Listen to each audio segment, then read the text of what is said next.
Good morning guys. मस्त sunlight आ रही है। सुबह उठ के तो नहीं बट ब्रेकफास्ट करके फिर मैं ऊपर टेरेस पे आता हूँ क्योंकि 15 मिनट्स तक मैं सनलाइट लेता हूँ जब भी सन आता है तब। अब क्या हुआ था मैं बताना चाहता हूँ। जनवरी में मैंने रिपोर्ट करवाया था, ब्लड टेस्ट रिपोर्ट, तो उसमें विटामिन डी मेरा बहुत कम आया था, रेंज के बिलो आ गया था, जिसकी वजह से मूड भी ऑफ रहता था मेरा, फिर बॉडी में भी जॉइंट्स पेन होते थे। तो फिर उसके बाद विटामिन डी मैंने लेना शुरू कर दिया। कहाँ से? Naturally, through sunlight, UV rays, है ना। तो उसके बाद मैंने 6 महीने के बाद फिर से टेस्ट करवाया और मेरा विटामिन डी रेंज में आ गया विदाउट एनी मेडिसिन। जस्ट मैं रोज़ सनलाइट लेता था, यहाँ टेरेस पे ही 15 से 30 मिनट्स आता था, बुक पढ़ लेता था बट सनलाइट लेता था रोज़, क्योंकि मेरे को खुद को इम्प्रूव करना था नेचुरली। क्योंकि मेरे को पता था कि विटामिन डी सनलाइट से ही अगर आप लेते हो तो नेचुरली मिलता है। जो यूवी रेस होते हैं ना, उससे ही। बस आपको अपना हेड, आर्म्स और लेग्स उसको अनकवर रखना है। अगर अनकवर नहीं रख पा रहे हो कोई रीज़न से, प्राइवेसी नहीं है, तो फिर जितना हो सके उतना अनकवर रखो, बट रखो, आपको फ़ायदा मिलेगा। मेरे को इतनी पॉजिटिव एनर्जी भी मिलती थी पूरे दिन। तुरंत नहीं मिलेगा कुछ भी, देखो पेशेंस रखना पड़ेगा, कंसिस्टेंसी रखनी पड़ेगी सारी चीज़ों में, सिर्फ इसमें नहीं, सारी चीज़ों में। लाइफ में आपको जो भी करना है सब में, तो ही आपको उसके रिजल्ट्स मिलेंगे। और मुझे इस सनलाइट से रिजल्ट्स मिल गए। कभी कभी हो सकता है कि आपको सनलाइट ना मिले, सन नहीं आता, राइट, पूरा क्लाउडी रहता है, ऑफ कोर्स रेनी सीजन में ज़्यादा, है ना, तो उस केस में थोड़ा कम हो सकता है। बट ये मेरे साथ क्यों हुआ ऐसा? क्योंकि 4 साल तक लॉकडाउन और वर्क फ्रॉम होम की वजह से मैं घर पे ही रहता था, सनलाइट उतनी नहीं ले पाता था, जिसकी वजह से ये प्रॉब्लम हुई। बट अब नेचुरली विटामिन डी रोज़ लेता हूँ, मतलब रोज़ नहीं, जब भी सन आता है मैं पहले टेरेस पे आ जाता हूँ ताकि वो चला ना जाए, है ना। इसलिए मेरे को ये पॉइंट ज़रूरी लगा कि आपको भी बताऊँ ताकि आप भी सनलाइट ले सको।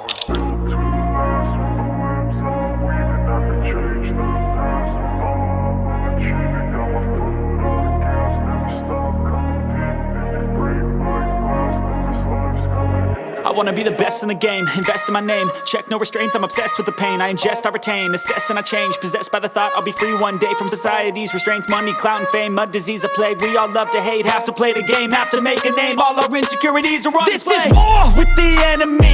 चलो गाइस, पढ़ने का टाइम हो गया है। आज के चैप्टर में ऑथर ने बताया है ऑटो पायलट मोड के बारे में। ऑटो पायलट मोड क्या है? हम दिन में जो भी एक्शंस लेते हैं, जो भी काम करते हैं, वो ऑटो पायलट मोड पे चलता है। मतलब हम कुछ सोच के नहीं करते कि यार हमें आज ये चीज़ करनी है, मेरे को आज ये चीज़ करनी है, मेरा एक गोल है, उसको अचीव करने के लिए मेरे को ये सारी चीज़ें करनी है। नहीं, हम जनरली क्या करते हैं, बस सुबह उठते हैं, फ़ोन स्क्रॉल किया, बट क्यों किया? उसके पीछे कोई रीज़न है? नहीं, है ना। बट वो हैबिट बन चुकी है, इसलिए वो ऑटो पायलट मोड पे चल रही है। रोज़ ब्रश करते हैं, सोचते हैं ब्रश करने से पहले कि आज ब्रश करूँ या ना करूँ, नहीं ना, तो वो ऑटो पायलट मोड पे चल रही है। तो ऑथर ने इसमें बताया है कि बहुत सारी चीज़ें, मतलब 40% ऑफ एक्शंस हमारे दिन की ऑटो पायलट मोड पे ही चलती है, और कुछ एक्शन ज़रूरी भी है। अब मैं आपको बोलूँ कि रोज़ ब्रश करने से पहले सोचो, रोज़ कॉलेज जाने से पहले सोचो, रोज़ पढ़ने से पहले सोचो क्या मैं आज पढ़ूँ या नहीं पढ़ूँ। मतलब कॉलेज में जो पढ़ा रहे हैं उसके बारे में बात कर रहा हूँ। लेक्चर्स हो गए, है ना, आज मैं लेक्चर में जाऊँ या ना जाऊँ। एक दिन चलेगा, 2 दिन चलेगा, पर रोज़ तो नहीं सोचने वाले कि यार आज जाऊँ नहीं जाऊँ, आज जाऊँ नहीं जाऊँ, है ना। तो कुछ चीज़ें हमारी लाइफ में जो भी हम दिन में करते हैं वो ऑटो पायलट मोड पे चलती है। ये डेफिनेशन है ऑटो पायलट मोड की। अब ऑथर ने यहाँ पे बताया है कि ऑटो पायलट मोड हमें कब बंद करना चाहिए। अब लाइफ में कुछ गोल्स है हमारे, है ना, कुछ अचीव करना है। बड़े गोल्स की बात नहीं कर रहा, बट छोटे गोल्स, कि मेरे को एग्ज़ाम में अच्छे मार्क्स लाने हैं या मेरे को जॉब के लिए अच्छी प्रिपरेशन करनी है, तो वो गोल्स हो गए, ठीक है। तो उसको अचीव करने के लिए हमें उस पर काम तो करना पड़ेगा। अब हम अनकॉन्शियसली बस कोर्सेज देखते जा रहे हैं, वीडियोस देखते जा रहे हैं, पर एक्शन नहीं ले रहे, सोच नहीं रहे कि हमें क्या करना है, राइट। वीडियोज़ में तो बताएंगे ये करो, दूसरे वीडियो में बताएंगे ये करो, बट हमें एक्चुअल में क्या करना है, हमें क्या ज़रूरत है, वो हमें सोचना है, और उसके हिसाब से फिर कहाँ अटेंशन लगानी है, क्या डिसीजन लेना है, वो डिसाइड करना है, राइट। अनकॉन्शियसली सारे वीडियोस में जो कोई भी बोल रहा है वो सब कुछ नहीं फॉलो करना है। अब ऑथर ने यहाँ पे एक एक्सरसाइज भी दी है कि बस एक ऑनेस्ट क्वेश्चन का आंसर करो। आप दिन में कितना ऐसा सोचते हो कि यार आज मेरे को ये काम करना है, या फिर मेरा ये काम पेंडिंग है तो आज मेरे को इसको ख़त्म करना है। एक काम के लिए नहीं, दिन में कितने काम ऐसे हैं जिसके लिए आप डेलिबरेटली, मतलब कॉन्शियसली सोचते हो ऑनेस्ट आंसर खुद को दो। मोस्ट ऑफ दी लोग अनकॉन्शियसली ही चीज़ों को करते जाते हैं।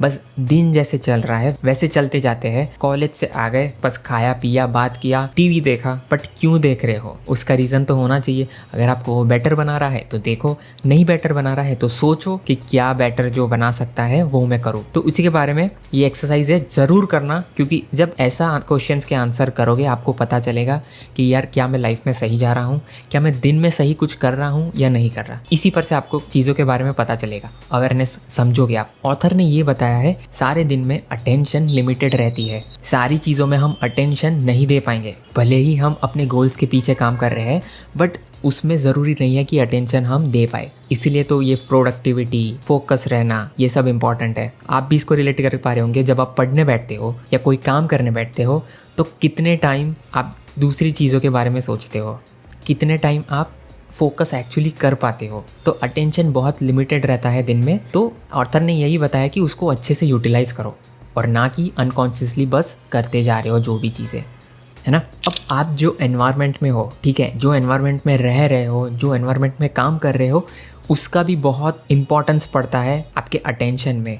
अगर मैं एक नॉइज़ी एनवायरनमेंट में काम कर रहा हूँ, बैकग्राउंड में बहुत सारे म्यूज़िक की आवाज़ आ रही है या फिर कुछ बातें चल रही है और मैं पढ़ रहा हूँ, ठीक है, मैं इंटरव्यू के लिए पढ़ रहा हूँ या कोई भी बुक पढ़ रहा हूँ या कुछ भी इंपॉर्टेंट काम कर रहा हूँ, तो आप ही बताओ इसमें आप अटेंशन दे पाओगे या डिस्ट्रैक्शंस आपको ज़्यादा होंगे, है ना। तो एनवायरनमेंट भी बहुत मैटर करता है। जब आप कोई इंपॉर्टेंट काम कर रहे हो या दिन में कोई भी काम कर रहे हो, नोटिफिकेशन आ रहे हैं, घर पे कोई आ रहा है, तो आप ऑफकोर्स डिस्टर्ब तो होंगे। फिर अटेंशन कैसे रख पाओगे, राइट। अटेंशन है ही लिमिटेड, पर उसमें भी आपको डिस्ट्रैक्शंस मिल रहे हैं इतना, तो फिर कैसे होगा काम, है ना। तो ऑथर ने यही बताया है कि एनवायरनमेंट बहुत मैटर करता है। प्लस उन्होंने ये भी बताया है कि जो एक्सपीरियंस रीडर्स है या जो एक्सपीरियंस मतलब जिनका फोकस ज़्यादा रहता है, जिनका अटेंशन ज़्यादा रहता है, वो भी ऐसी प्रॉब्लम्स फेस करते हैं। तो ये कॉमन प्रॉब्लम है। ऐसा नहीं है कि यार ये मेरे साथ ही होता है तो मेरे को एक अच्छे एनवायरनमेंट में जाना होगा तो ही मैं अचीव कर पाऊँगा। नहीं, ऐसा नहीं है। आप घर पे या फिर जहाँ पे भी आप काम करते हो उसको भी एक अच्छा एनवायरनमेंट बना सकते हो। कैसे, वो आगे देखेंगे। अब ऑथर ने यहाँ पे कुछ एग्जांपल्स दिए हैं, वो मैं तो ऑफकोर्स रिलेट कर पाया, आप भी डेफिनेटली इसको रिलेट करोगे। जैसे जब हम रात को सो जाते हैं, है ना, तो माइंड हमारा शट डाउन नहीं होता। हम सोचते रहते हैं पूरे दिन कि हमने पूरे दिन में क्या किया, यार मेरा तो इतना सारा बाकी है, मेरे को तो ये गोल्स अचीव करने हैं पर मैंने तो आज कुछ नहीं किया, मैंने तो आज आराम किया है। तो हम पूरे दिन को रिविजिट करते हैं, है ना। आपके साथ भी ऐसा होता होगा ऑफकोर्स।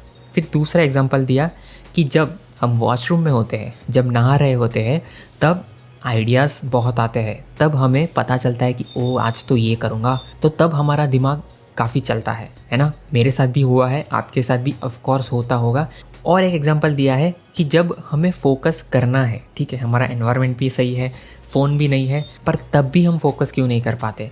और जब प्रोकास्टिनेट करते रहते हैं एक चीज़ को, मतलब आज नहीं करना है कल करते हैं, कल नहीं करना परसों करते हैं, फिर एक बार जब उसकी इंपॉर्टेंस पता चलती है कि यार आज तो करना ही पड़ेगा वरना बहुत लेट हो जाएगा, तब जाके हम उस पर अटेंशन देना स्टार्ट करते हैं।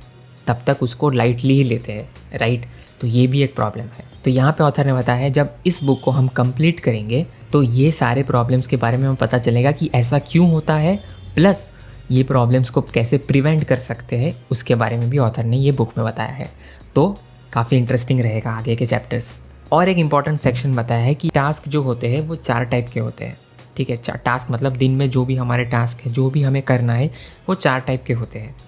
Necessary work, unnecessary work, distraction work और पर्पसफुल वर्क। तो इसके बारे में ऑथर ने बताया है, आप यहाँ पे डायग्राम देख सकते हो कि जो भी टास्क आप सोचो दिन में, ठीक है, आज मेरे को ये करना है, या फिर आप जो भी करते हो उसको लिस्ट डाउन कर दो, ठीक है। ये एक वापस एक्टिविटी है, एक्सरसाइज है, इसको लिस्ट डाउन करो। आपके जो भी टास्क है सारे सबको लिस्ट डाउन करो और उसको डिवाइड करो।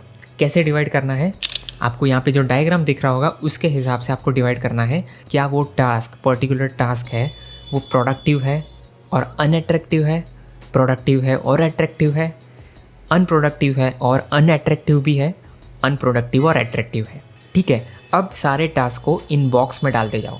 मतलब सपोज़ एक एग्जांपल हो गया कि आपको जॉब के लिए प्रिपरेशन करना है, मतलब कल आपका इंटरव्यू है, आज आपको प्रिपरेशन करना है, तो वो प्रिपरेशन वाला आपका टास्क हो गया, ठीक है। तो वो प्रोडक्टिव भी है क्योंकि आपको कुछ अचीव होगा इससे, राइट, आपको सक्सेस मिलेगी। और वो अट्रैक्टिव भी है। वो डिपेंड करता है अट्रैक्टिव है या नहीं है इंडिविजुअल पर, कि आपको प्रिपरेशन करना पसंद है या नहीं है। अगर पसंद है तो वो आपका हो गया पर्पसफुल टास्क, और अगर अनअट्रैक्टिव लग रहा है मतलब पसंद नहीं आ रहा तो वो हो गया नेसेसरी वर्क। नेसेसरी मतलब आपको करना तो है पर आपको पसंद नहीं आ रहा या डिफ़िकल्ट लग रहा है ना, तो वो आ गया नेसेसरी वर्क। अननेसेसरी वर्क मतलब जो अनप्रोडक्टिव है प्लस अनअट्रैक्टिव है, इससे आपको कोई फ़ायदा नहीं हो रहा बट आप अभी इसको करने वाले हो। जैसे घर पे रिश्तेदार आए हैं, जस्ट एक एग्जांपल ले रहा हूँ, घर पे रिश्तेदार आए हैं, कोई फ़ायदा नहीं है, आपको कोई फ़ायदा नहीं होने वाला और आपको घर पे रहना पड़ रहा है क्योंकि रिश्तेदार आए हैं तो आपको बातें करनी है उनके साथ, है ना। ये क्या हो गया, अनअट्रैक्टिव क्योंकि आपको पसंद नहीं आ रहा, प्लस अनप्रोडक्टिव क्योंकि इससे आपको कोई फ़ायदा नहीं होने वाला। सारे रिश्तेदार ऐसे नहीं होते हैं बट जस्ट एग्जांपल ले रहा हूँ, है ना। तो वो टास्क होगा अननेसेसरी। फिर डिस्ट्रैक्टिंग मतलब जिसमें आपको मज़ा आ रहा है ना, आपको बहुत खुशी मिल रही है कि चलो मैं फ़ोन स्क्रॉल कर रहा हूँ, रील्स देख रहा हूँ, शॉर्ट्स देख रहा हूँ, मज़ा आ रहा है, हंसने मिल रहा है, हाँ, पर वो प्रोडक्टिव नहीं है, ठीक है। आपको उससे कुछ अचीव नहीं होगा। अगर आप ऐसे रील्स देख रहे हो जो आपको फ़ायदा दे सकता है तो फिर वो इसमें नहीं आएगा, पर यहाँ पे वो अनप्रोडक्टिव है पर अट्रैक्टिव है, राइट। तो वो हो गया एक डिस्ट्रैक्शन वर्क, है ना। तो आप सारे टास्क को ऐसे डिवाइड करो, और ऑथर ने यहाँ पे बताया है कि अगर मोस्ट ऑफ दी टास्क आपके पर्पसफुल है और नेसेसरी है तो आप एक अच्छी डायरेक्शन में जा रहे हो, पर ज़रूरी नहीं है कि सबके साथ ऐसा होगा, राइट। अगर ऐसा ही होता तो हम ये बुक पढ़ ही नहीं रहे होते, है ना, और आप ये वीडियो देख ही नहीं रहे होते। इसीलिए ऑथर ने बताया है कि अभी के लिए जस्ट आपके अवेयरनेस के लिए ये चीज़ करो, ये एक्सरसाइज करो, ताकि आगे जाके आगे के चैप्टर्स में हम इसको ठीक कर सके, इम्प्रूव कर सके, है ना। तो यही था इस चैप्टर में। आई होप आपको बहुत सारे लर्निंग्स मिले होंगे। मेरे को भी काफ़ी सारी नई चीज़ें सीखने को मिली। इसके रिलेटेड कमेंट सेक्शन में ज़रूर बताना।